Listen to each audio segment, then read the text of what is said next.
L'interview de la semaine. Bonjour à tous, il est un peu plus de 9h ce matin sur Radio Solidarité. Exceptionnellement aujourd'hui, nous avons un invité en direct, un interview par téléphone. J'ai au bout de la ligne Benoît Lecoq qui est le responsable de la ASBL Benoît et Michel à Liège. Bonjour Benoît, comment vas-tu ? Bonjour Laurent, ça va, je vais bien, merci. Alors, dis-moi un peu ce que c'est la ASBL Benoît et Michel. La ASBL Benoît et Michel, on vient en aide tout d'abord pour aider les personnes de la rue à leur trouver des logements. On les accompagne au CPS, on fait les maraudes 3 à 4 fois par semaine et on aide des familles précarisées aussi pour des colis alimentaires. Alors, une actualité très active au niveau de ton association, mais je voudrais un peu que tu me rappelles, enfin moi je le sais, mais les auditeurs ne le savent pas, comment est né Benoît et Michel, l'ASBL Benoît et Michel, comment est-elle née ? Disons que on est deux anciens SDF avec Michel, on s'est rencontrés, on était à la maison familiale de Cassolone. Et puis on s'est dit à ce moment-là, on va essayer de trouver un appartement, et on a trouvé après 8 mois. Et quand on s'en est sorti, on a vu qu'il y avait encore de plus en plus de personnes qui avaient besoin d'aide, et c'est comme ça qu'on a décidé de créer l'ASBL Benoît et Michel, pour venir en aide aux personnes de la rue. Vous êtes situé à Liège. Est-ce que vous avez des locaux à Liège ? Non, le siège social est à Cassolone, mais malheureusement on n'a pas encore de locaux sur Liège. Vous travaillez principalement sur le terrain, c'est ça ? Oui, on peut dire 7 jours sur 7. Quand tu étais avec Michel à la rue, comment ça se passait à Liège ? Oui. Et il y a combien d'années, plus ou moins, combien de temps ? Il y aura 15 ans le 14 décembre, donc qu'on s'est rencontré avec Michel à la maison familiale. Et quand on était sur Liège, c'était pas fameux, il fallait se débrouiller, mais moi quand j'avais été au CPS, malheureusement, je n'avais pas su avoir d'aide. Donc j'ai trouvé un logement chez un marchand de sommeil, qu'on me peut dire. J'ai travaillé pour 1 euro de l'heure, donc je me dis c'est pas grand-chose, mais c'est toujours ça de plus. Et Michel, lui, il vient de Bruxelles, donc il a fait 2 AVC, il est resté 1 an et demi à l'hôpital, et quand il est sorti, il n'avait plus rien. C'est comme ça que c'est une infirmière de Chauveau-Fontaine qui l'a ramené à Paris. Il y a 15 ans, tu vivais des situations difficiles avec Michel également. 15 ans après, comment ça se passe maintenant, par exemple, à Liège, pour les gens qui sont en situation que tu étais il y a 15 ans ? Franchement, je me préfère ne plus y être parce que ça devient de plus en plus difficile. Malheureusement, il y en a de plus en plus. Et malheureusement, les personnes qui y aident maintenant, elles ont aussi des problèmes de revenus. Il y a la crise énergétique qui est là, donc on s'est moins aidé, tu vois. Les gens donnent moins et c'est de plus en plus dur. Et il y a déjà une tension. Les gars de la rue, ils se disputent pour une couverture, ils se disputent pour tout, donc ça devient vraiment pénible. Et alors on peut remarquer qu'il y a beaucoup de plus de femmes et des jeunes. La ASBL Benoît et Michel, chaque jour, qu'est-ce qu'elle fait ? Disons que le matin, on commence par aller chercher des invendus dans les magasins, puis on les redistribue. Après, quand on nous téléphone, parfois on doit accompagner des personnes au CPS. Pour l'instant, on a un jeune qu'on doit accompagner mercredi parce qu'il est tout perdu. Il ne sait pas, il s'est présenté au CPS, mais il ne savait pas quoi pour la prise de référence. Quand tu dis jeune, c'est plus ou moins quel âge ? Il a 25 ans. D'accord, donc on est sur un jeune de moins de 26 ans. Oui. Qui va t'écouter ? Donc, on a aussi un couple qui dort dans une voiture suramée, mais là c'est plus difficile parce que comme ils dorment dans une voiture, ils changent de place, donc parfois le CPS ne sait pas les trouver, donc il faut refaire un dossier. Il y a des dossiers comme ça, puis on va porter des colis pour aussi les familles qui nous demandent. Puis on a la préparation des maraudes aussi, donc on a quand même assez bien de travail. Est-ce que c'est compliqué à Liège de travailler dans la rue avec les personnes qui sont sans chez soi ? Oui et non, parce que ceux qui sont à la rue, ils ont quand même envie de s'en sortir, ils ont besoin de parler, donc on leur parle. On voit bien qu'ils ont envie de trouver, même ne plus que parfois une caravane ou une tente, d'essayer de trouver des solutions. Et les logements, ils savent très bien que c'est compliqué. Depuis les inondations, on n'en trouve presque plus et c'est la cata partout. Et parfois, il y en a qui sont un peu plus nerveux, mais ça va quand même. Au niveau des infrastructures communales ou régionales qui se trouveraient sur Liège, comment ça se passe ? Disons qu'on va dire la vérité, il y en a quand même, mais ce n'est pas assez. Je sais qu'il y a un abri de nuit chez Thermos qui refuse quand même 10 personnes, plus ou moins par chaque soir. Donc c'est pas assez. Il y a quand même 100 places sur la province de Liège. Il y a quand même du boulot qui se fait. Mais point de vue de la situation, il manque de places. Et ça, c'est malheureux. Il manque à peu près combien de places en hébergement de nuit pour les personnes sans domicile ? Disons que pour l'instant, il y a une centaine de places. Nous, on avait fait le compte rien que pour les personnes qui étaient dans la rue Putante. On en a compté 250. Rien que pour nous, les personnes qu'on connaît. Mais il y en a beaucoup qu'on ne connaît pas non plus. Il y en a qui sont un peu cachés, il y en a qui sont un peu plus loin, donc on ne les voit pas. Mais nous, les personnes qu'on a compté ce week-end avec 2 bénévoles, on a à peu près 250 personnes qui dorment dans des tentes, dans des caravanes. Mais dans les caravanes, il n'y a pas d'électricité, il n'y a pas de chauffage non plus, donc c'est pas la solution non plus. Alors tu parles justement de pas de chauffage. On est presque au mois de décembre, donc une période commence à bien à faire froid. Comment ça se passe pour les personnes qui n'ont pas un hébergement de nuit, sont à Liège ? C'est la catastrophe.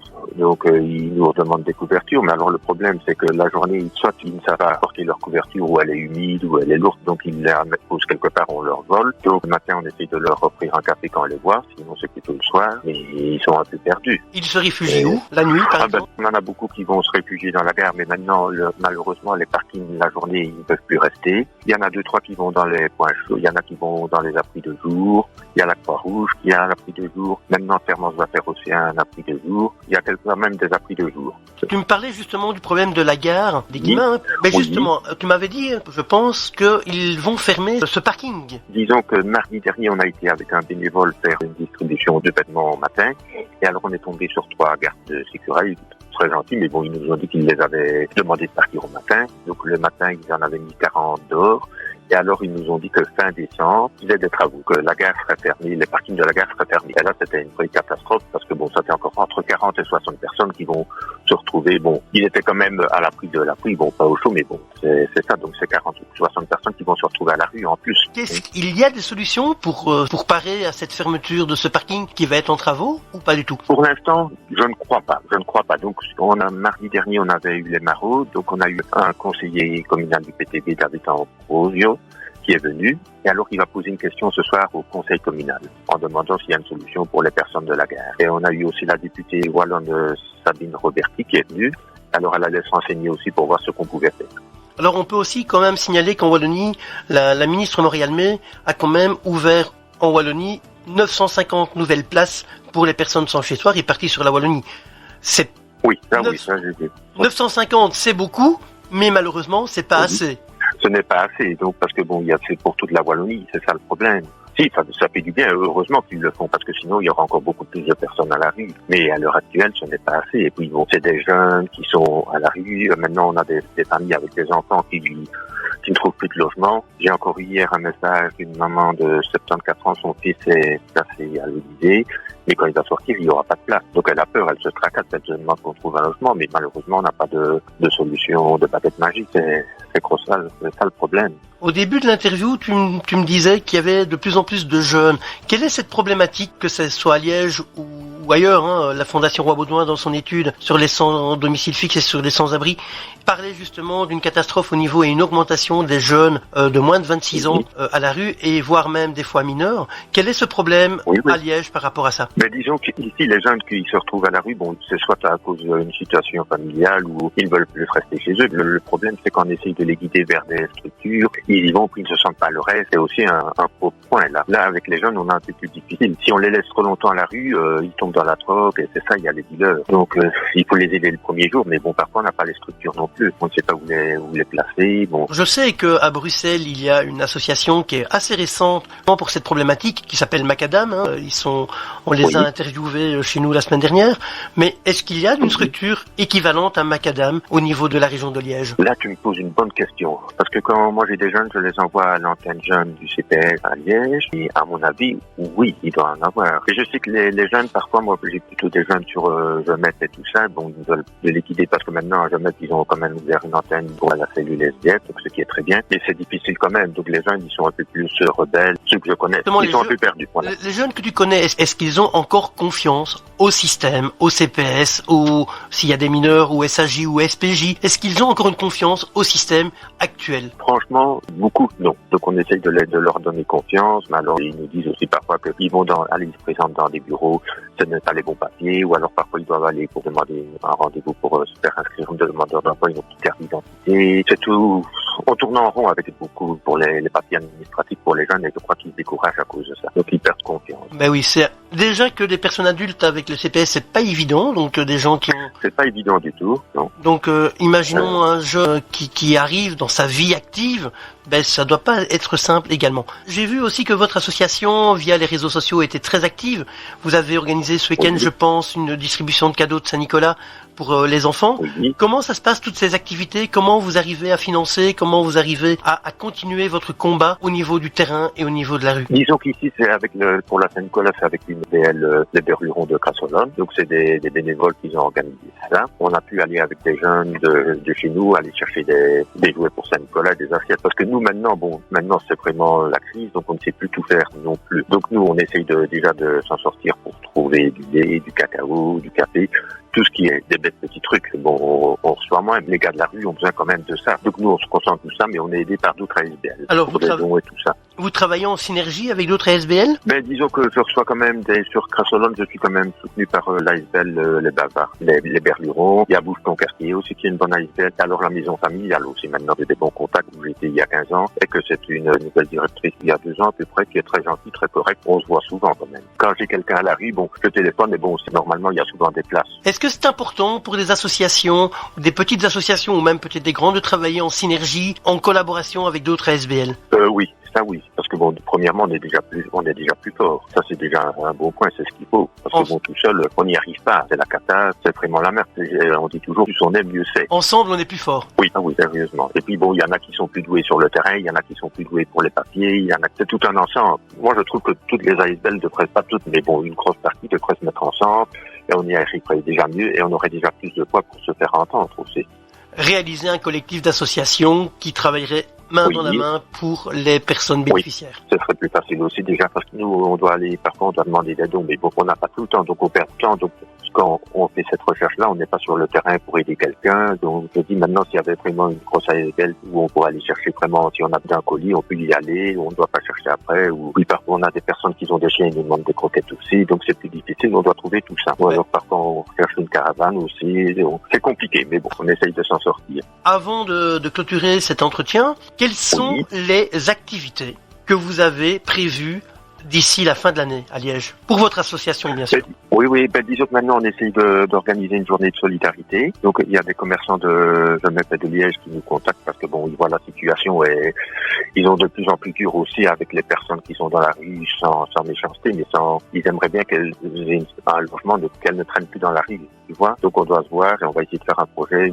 d'organiser cette journée de solidarité. Quels sont vos besoins urgents maintenant? Vous avez besoin à Liège? Disons qu'on a besoin de couverture, sac de couchage et tout ce qui est alimentation. Donc café, du lait, des pâtes, et alors aussi des produits d'hygiène, shampoings, dentifrice, tout ça, on a besoin. Est-ce que vos rapports avec le bourgmestre et l'administration communale de Liège est bonne? Oui et non. Quand j'ai vu le bourgmestre la dernière fois, il nous a dit qu'on était gentil, mais qu'on lui ramenait beaucoup de SDF sur Liège. Je le comprends un petit peu parce que malheureusement, pour les adresses de référence, il n'y a que Liège qui est actif. C'est ça qui est aussi un petit peu malheureux. Les autres communes ne font pas assez, ils renvoient tout le monde sur Liège. À part Serein maintenant qui fait vraiment du bon boulot. Sinon, les autres communes, avant, sur Genève, qui n'avaient pas d'adresse de référence, sur Crassolone non plus, sur ça en avait, mais c'était difficile. Donc c'est ça que je comprends un peu le bourgmestre, que tout le monde va sur Liège. Donc ça veut dire que des petits CPS, entre guillemets, quand je dis petits CPS, les petites communes, refusent de mettre une adresse de référence dans leur commune pour les personnes qui sont sans domicile fixe ou sans chez soi, et qu'ils les renvoient vers des grosses villes comme Liège. Donc c'est Liège qui reçoit un peu la misère du monde, ou la misère des alentours. Voilà, tout à fait.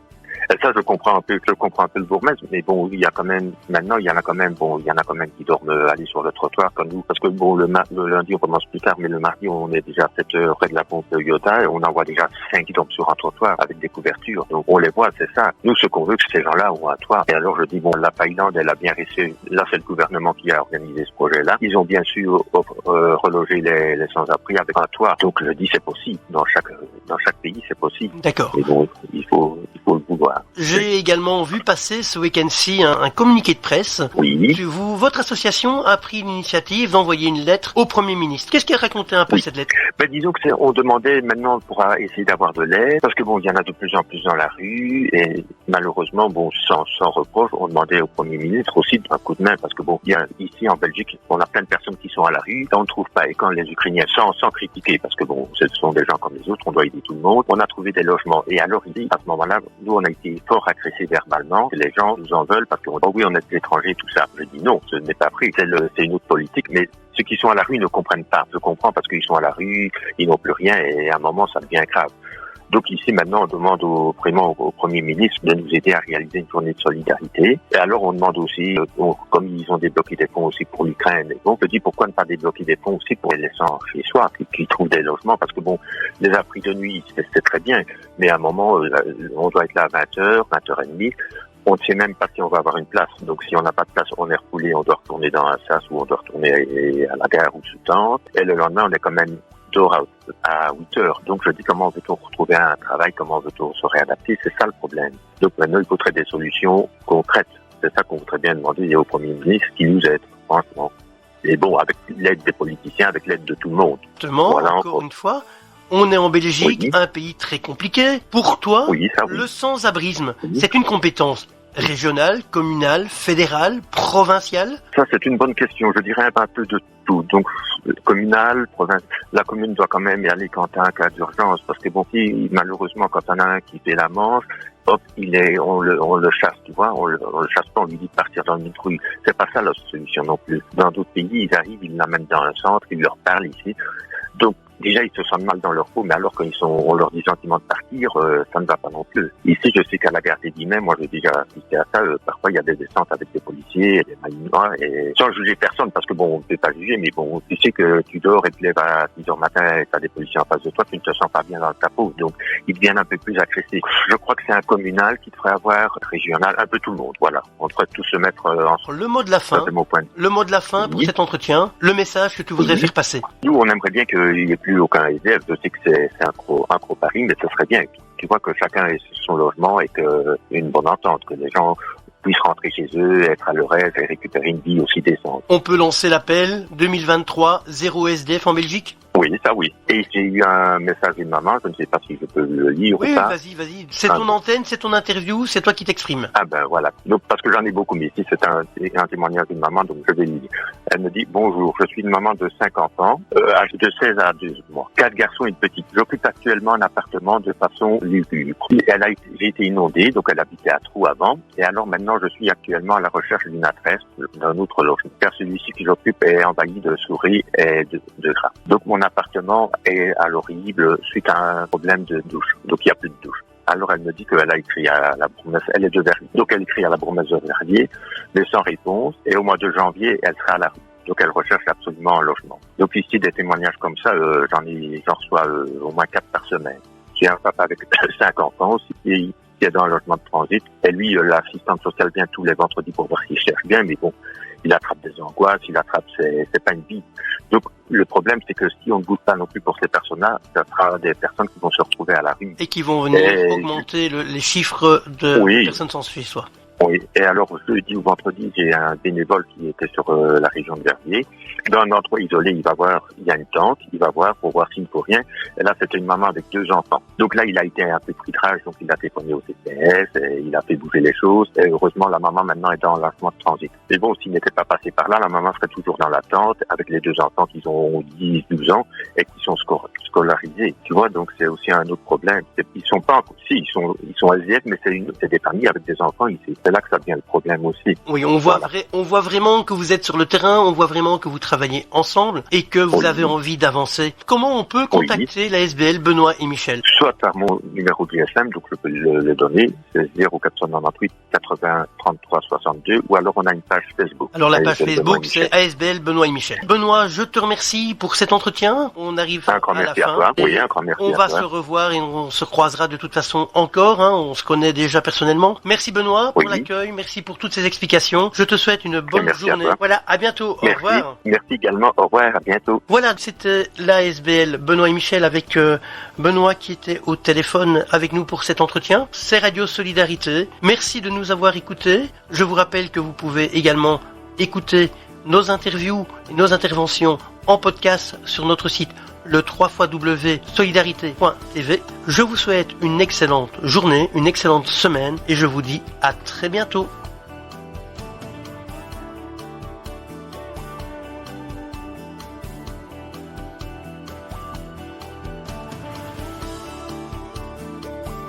Retrouvez nos interviews en podcast sur notre site www.solidarité.tv.